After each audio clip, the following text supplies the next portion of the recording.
Alors là, ça sent très mauvais pour Vinicius. Comme vous le savez, le contrat de Vinicius au Real Madrid expire en 2027. Et ça fait maintenant un bon moment qu'on attend la prolongation, mais les discussions sont au point mort. Dans les deux cas, il n'y a personne qui veut baisser son froc. Ce matin, on nous confirme que pour prolonger, Vinicius réclame le même salaire que Kylian Mbappé, mais le Real refuse. Le club s'oppose à une augmentation salariale en raison de sa saison médiocre. Donc étant donné qu'on a été très nul cette saison et qu'on a presque rien remporté, le club ne peut pas faire d'augmentation salariale. Et comme vous avez pu le comprendre, ça n'a rien à voir avec Vinicius. Peu importe le joueur, il n'y aura pas d'augmentation. Sauf que Vinicius, lui, fait comment? Son contrat expire en 2027. Real Madrid aujourd'hui, il gagne 20 millions d'euros comme salaire annuellement. Sachant que Kylian Mbappé, lui, il gagne 31 millions. Même à la bas qui joue presque jamais. Le gars, il passe tout son temps à l'infirmerie. Le frérot, il touche 22 millions plus que Vinicius. Comment on voulait que Vini y fasse? S'il n'augmente pas son salaire là maintenant pour cette prolongation, quand est-ce qu'il va augmenter? Même Jude Bellingham qui est arrivé à 2 ans, le gars, il touche plus que lui. Rodrigo même, j'en parle pas. Lui, il est tout en bas. Voilà, 12e joueur. Non, mais c'est un manque de respect, les amis. Rodrigo, il est 12e. Avec tout ce qu'il a fait pour le Real Madrid, le gars, il touche 12 millions seulement. Après, vous étonnez qu'ils veulent tous se barrer. Saison blanche ou pas saison blanche, il faut payer aux joueurs ce qu'ils méritent. Tu peux pas avoir un joueur comme Vinicius qui a porté ton club pendant je ne sais combien d'années. Il t'a ramené 2 Ligues des Champions et après tu viens dire,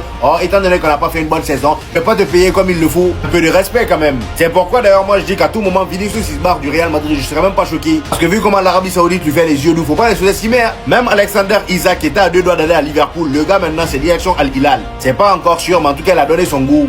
Le bras de fer entre le Real Madrid et Vinicius est trop puissant. Vinicius veut gagner autant que Kylian Mbappé. Il demande 30 millions d'euros par an. Donc le Real Madrid ne veut pas lui donner et ne lui donnera pas. Donc à 2 ans de la fin de son contrat, c'est soit il signe, soit il dit bye bye au Real Madrid. Les gars, vous pouvez comprendre à quel point Vinicius Junior, il est vexé de cette situation-là. Il est blessé, tout simplement. Ça, vous pouvez le comprendre, j'espère. Parce que les gars, s'il vous plaît, regardez juste la grille salariale. Mbappé, on est d'accord que c'est le mieux payé. Il est payé 31 millions d'euros à l'année. Alaba est le deuxième et d'ailleurs, faut le faire partir en Arabie Saoudite. Il va baisser la masse salariale. Bellingham et Vinicius ont exactement le même salaire. Mais les gars, je suis désolé.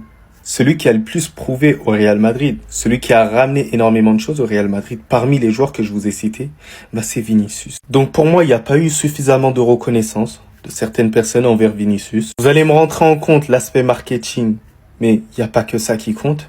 Donc moi, je vous dis un truc, si Vinicius souhaite quitter le Real Madrid, moi personnellement, je lui en voudrais pas.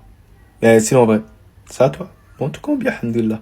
Suivre l'avion du joueur, les gars, cette sensation, je vous jure qu'elle m'avait manqué à mort. Et vous pouvez pas comprendre parce que vous êtes pas à notre place chaque mercato. Rashford poste déjà sur Instagram, ça se voit qu'il est pressé à mort. De toute façon, vu le nombre d'appels de phare qu'il a fait au Barça, le Flickball le fait sûrement rêver. Et Flick rêve de Rashford depuis des années. Il est d'ailleurs arrivé à Barcelone. Et franchement, les gars, je vous le cache pas, vous le savez tous très bien, je suis hype de malade. Donc, il vient d'arriver à Barcelone. Lundi, visite médicale et signature. Donc, on pourra savoir son numéro. Logiquement, je pense que ça devrait être le 19. Normalement, hein. Mardi, présentation. Et jeudi, voyage avec le groupe pour la tournée en Asie. Pogba lui-même est archi hype de la venue de Rashford au Barça. Il explique que United fait une perte de malade et que c'est très bien pour lui et le Barça. Vu comment il est en pétard et comment il s'entraîne depuis des mois, les gars, je vous jure qu'on aura des séquences sur le prochain entraînement. Il sera en pétard. Moi, je vous le dis, les gars, on aura des séquences de fou.